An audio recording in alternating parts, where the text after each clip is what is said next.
Hello, folks. Hope you're doing all right. Welcome to Stay Well with Dr. Zorba Pastor. That's me. Bum, bum, bum, bum, bum, bum, bum. Da, da, da, da, da. I'm taking singing lessons. Da, da, da, da, da. I now can stay on tune and I can follow the beat. You're freestyling, Zorba. I like that. I've never heard you do that one before. I'm Carl Christensen. I'm sitting across the desk from the one and the only Dr. Zorba Pastor. At least the one, the only that I know of. Today, let's talk about our show. Yes. We're going to talk about how heavy television viewing may be linked to a risk for dementia. Right. The boob tube might indeed be the boob tube. Okay. And my mother, God bless her, she died in 1981, was right. Sit in front of the TV too much and it ruins your brain. Maybe we'll see some data showing she was right. Interesting. Zorba's going to help out a caller. Actually, it's callers this time.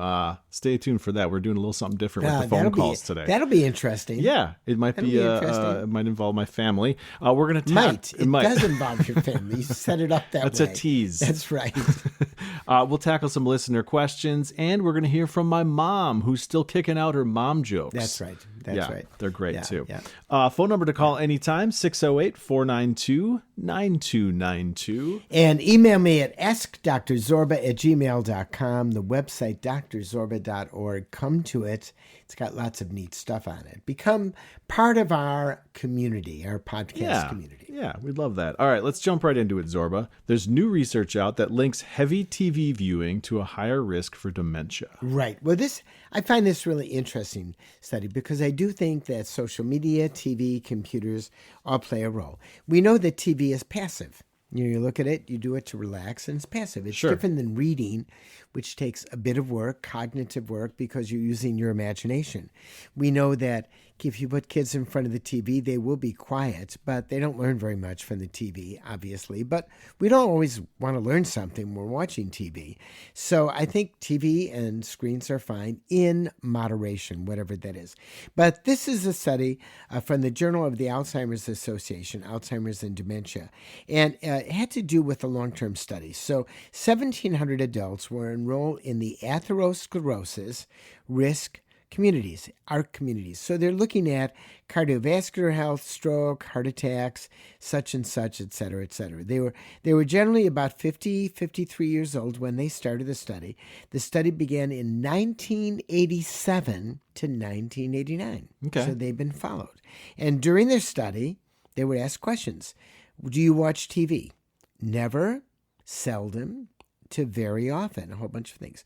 So 20 years later, these participants, keep in mind that the MRI exams did not exist in 1987. Okay. They weren't invented yet, except in certain experimental places. So 20 years later, when they were around, they did brain MRI scanners, and they compared the people who rarely watched television with those who watched television all the time and structured in between.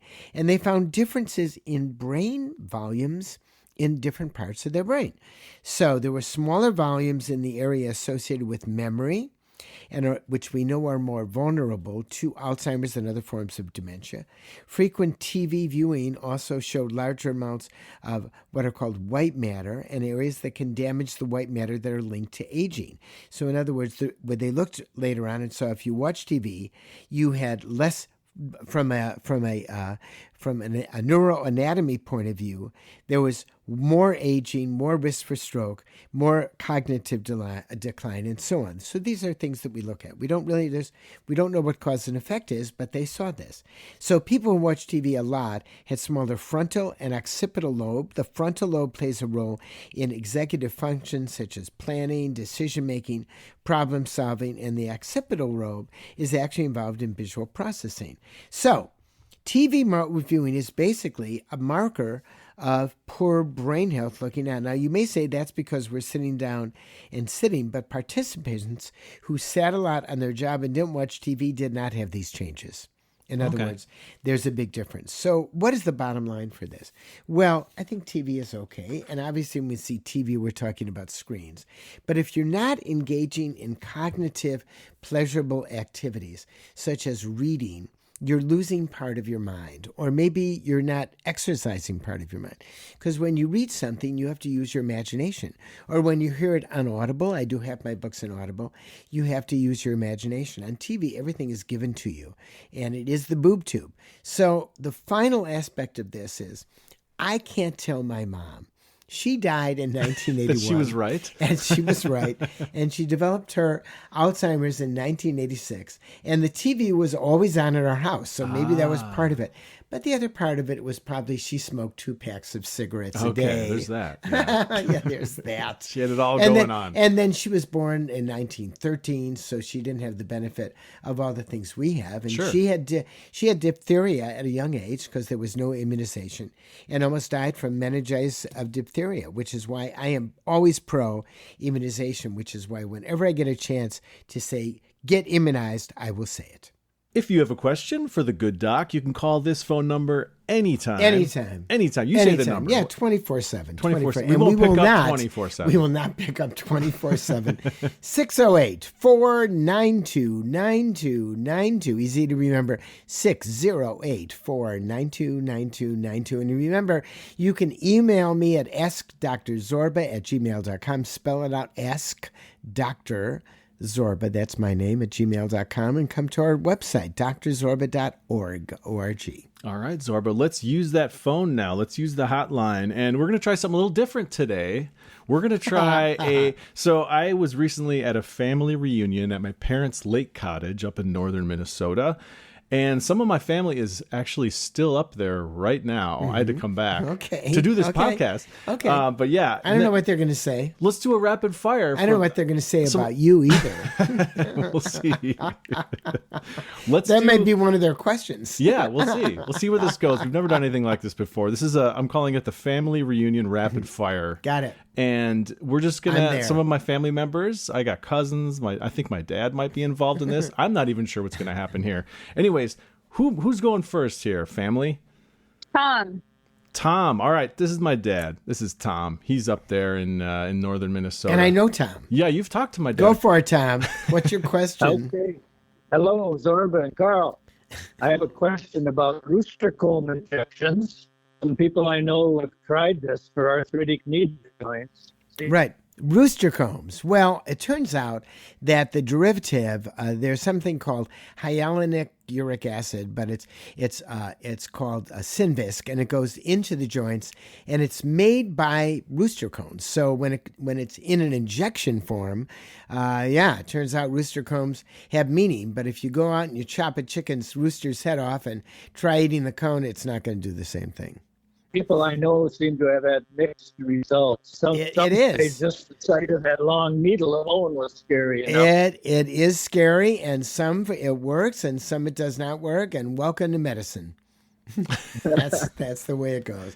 Nothing is 100% except for death and taxes. We all know that. Wait, is this rooster cone or comb? Comb. It's comb. It's derived from the comb of the rooster. Oh, weird. The real question you should ask is, who decided we're going to take the rooster comb and then get something out of it that will help an arthritic knee? That's the real question that I cannot answer.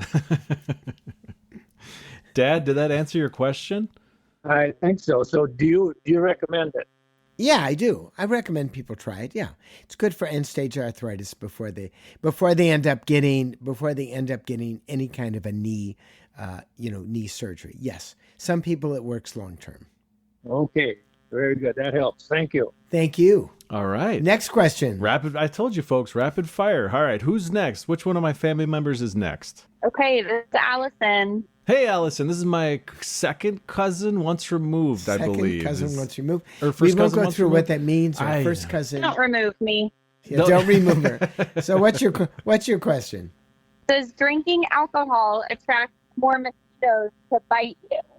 Oh, yeah. If you drink more alcohol, do more mosquitoes bite you? Like, is there something that you're radiating? Well, let's talk about it. First of all, if you're drinking a lot of alcohol, you don't really notice the mosquitoes. And that's really what counts. I think it depends on you how may much. notice them the next morning. You may notice them the next morning. And some of those mosquitoes might say, hey, we got some alcohol here. Let's suck it in so we get a little bit drunk. We got a live one here. But you probably have to have like a level that's really hard so you're staggering. But no, that is a folk remedy. And that the reason that came out is it's a reason for people to get drunk in the summer and then say, I'm drinking to keep away the mosquitoes. Why are you drinking? You want to get drunk? It's not why I'm drinking. But I think what Alice is saying is, does it attract more mosquitoes if you have alcohol in your blood? Like it doesn't keep them away. I don't think there's any Not at evidence all. for that. No, I don't think. But some people are more attracted to mosquitoes than others. Right. For Why instance, is that? I don't know. I mean, when Penny and I would be out, she would get all the bites and I wouldn't. That's the way it goes. And my father rarely got a mosquito bite. And then some people react less to the mosquito venom, and I hardly react. I did as a kid, but if they bite me, I rarely get a bump or itch, whereas she would get bumps and itches. And of course, we know little kids get these huge bumps until they eventually do antibodies or whatever happens to the venom. So the answer is don't drink too much. Well, that's simple. Well, for some people it's hard. Next question. Zorba's putting the rapid fire. Okay, who do we have? Is this another cousin of mine? This is Nicole. Hey, Nicole, it's my cousin, Hey. second, once removed, whatever it is. Yeah. How you doing? Hey, by the way, are the mosquitoes still coming out pretty badly at night up there? At night, they're pretty present. Yes. It's northern Minnesota in the summer. It's the state They're bird, always they say, present. right? Right. It's Minnesota state bird. Right. Yeah. Anyways, yeah. What is your question, cousin Nicole? This question is about leeches. Mm-hmm. Yeah. Is it more dangerous for people maybe on blood thinners to get a bite from a leech? Like, is there any avoiding we should be trying to do on leeches? Any type of person? Well, first of all, it is worse for somebody on a blood thinner because after you take the leech off, you have a tendency you're going to bleed more because that's what a leech does. It sucks your blood. There's no venom that goes in there that I know of that actually affects what you're on, whether you're on warfarin, one of the older drugs that's still used, or one of the DOACs like Eliquis, which is another drug. So it doesn't affect you internally. It's not going to make a difference there, but it affects you like any other sore. So that means if you're going to go into water where there are leeches, make sure you have Band-Aids. That would be an intelligent thing to do. So leeches and Band-Aids. Now, you're asking me this because I don't think of leeches that much when I go into the water around here. Are there a lot of leeches in northern Minnesota? We experienced a leech when we were tubing down the Otter Tail, which we had never experienced before. So somebody got a leech on their foot. Is that what happened? One of our littles got one on her leg. Oh. What was it like taking it off? Difficult. Difficult. That's right. It took a while. That's right, because it's And leaching. I out of my tube. That's right. That's right. Yeah, well, comes with the territory.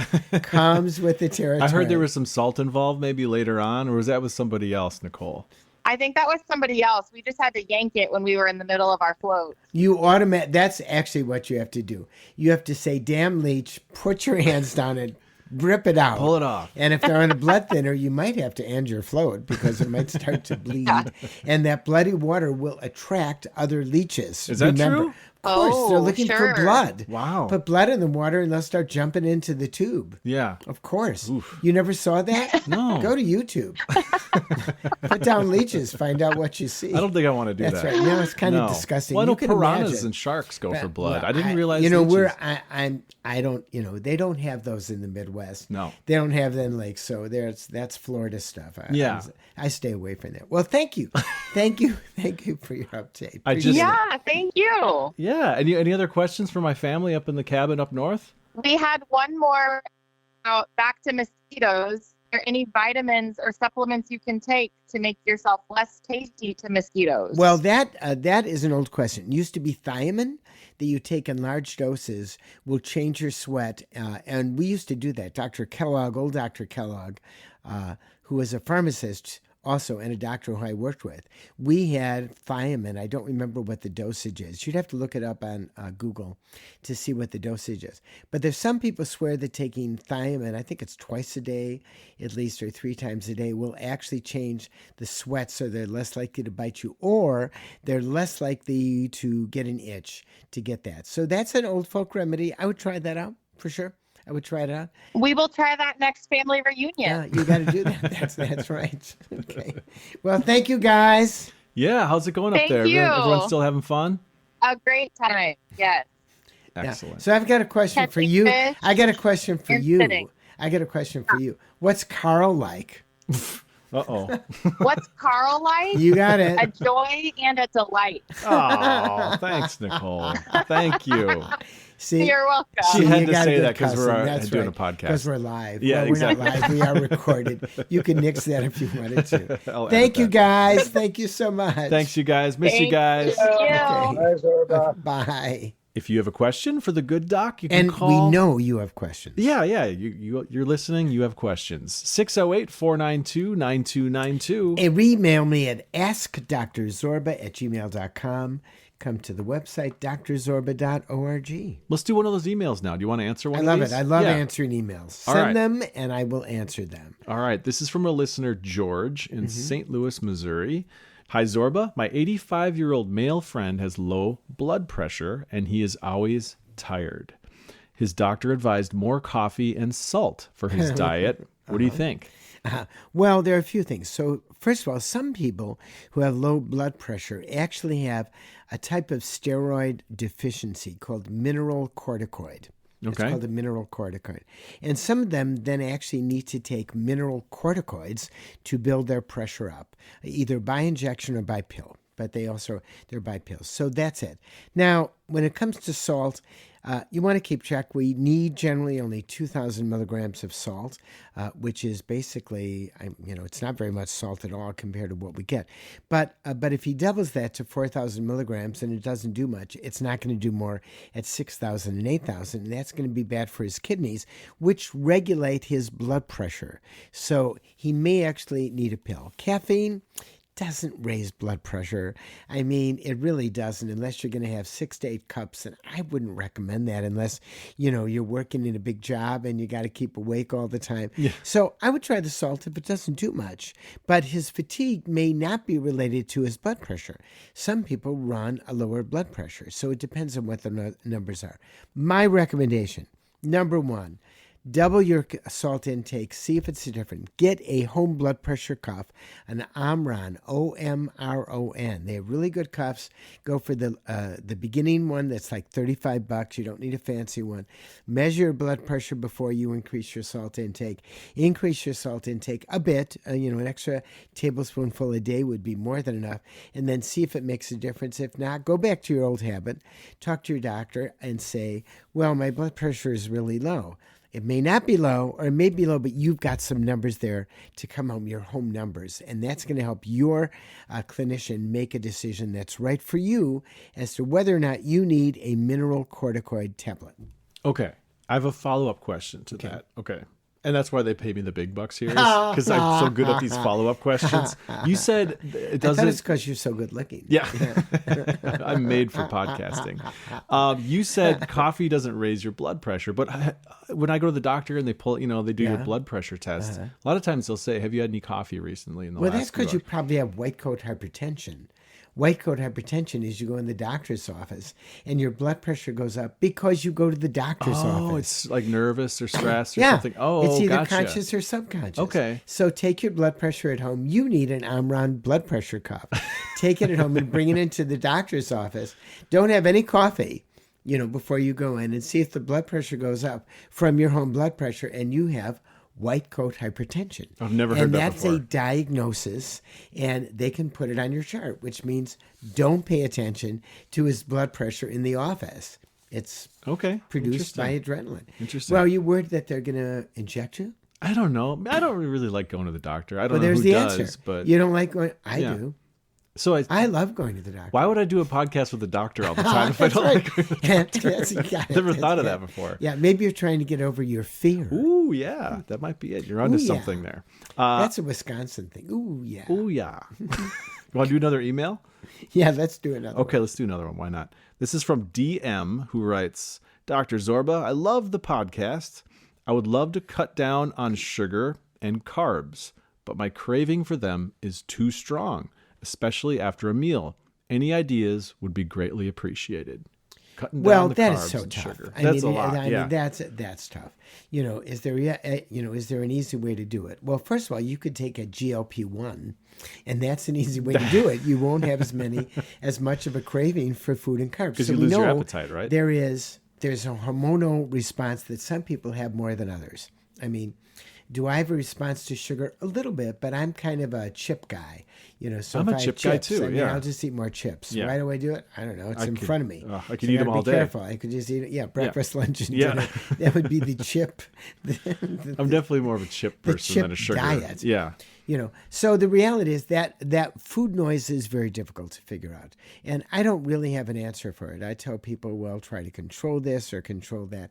I don't think anything I've ever done, other than the fact that what I do recommend for everyone, if they want to lose weight, that's often the issue, is make a food diary for 3 days. Do not look it up.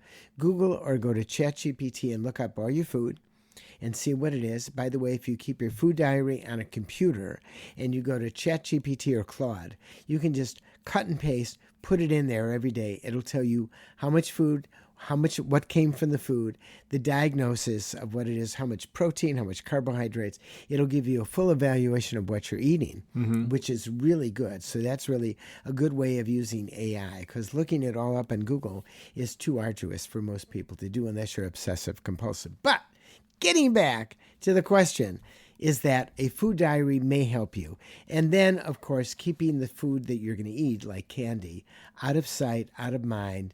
If you have a house, in the basement, back in the corner, so you really have to work to get it. And you will have to work to get it. But if you keep it there, it's not going to be the same as it's right in front of you.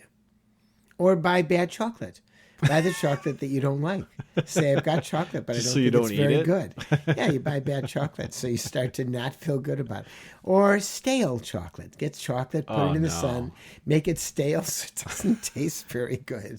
Do you buy you buy good chocolate, don't you, usually? I love good chocolate. Like really but good chocolate? I also like my Heath bar, my Hershey bar. Sure. I actually eat any kind of chocolate. I prefer good chocolate, but I will eat any kind of chocolate. Yeah.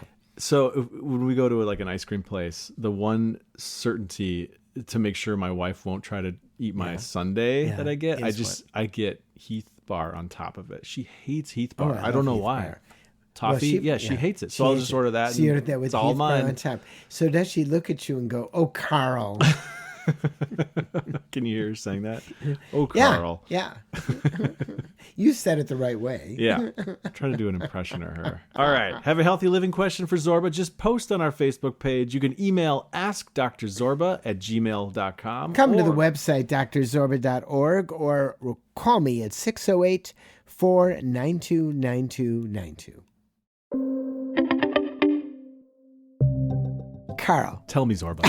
you know how much I love coffee. Oh, you right? love coffee. Years ago, I tried Just Coffee Co-op's Bike Fuel. Bike fuel. Medium roast coffee, and I was smitten. It's fair trade organic coffee. I bought it, and I am hooked. You're still drinking it today. Absolutely. Yeah, Just Coffee Cooperative. It's a worker-owned fair trade and organic coffee roasting co-op in Madison, Wisconsin, and they're dedicated to a model of commerce based on transparency, respect for labor, and environmental sustainability. That's right, Carol. No flavors, no additives, just coffee. And guess what, listeners? If you use the code ZORBA10, you'll get 10% off your entire order on their website, www.justcoffee.coop. Just Coffee Cooperative. Justice from the grounds up.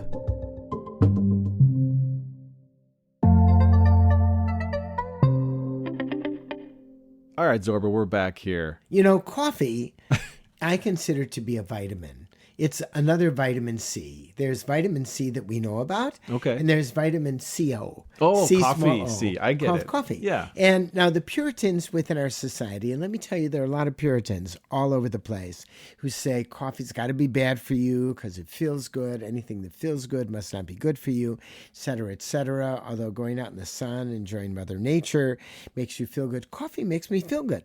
It is the number one stimulant in the world, with tea taking over, but tea doesn't do much for me unless I'm sick. I don't like tea, but I love coffee.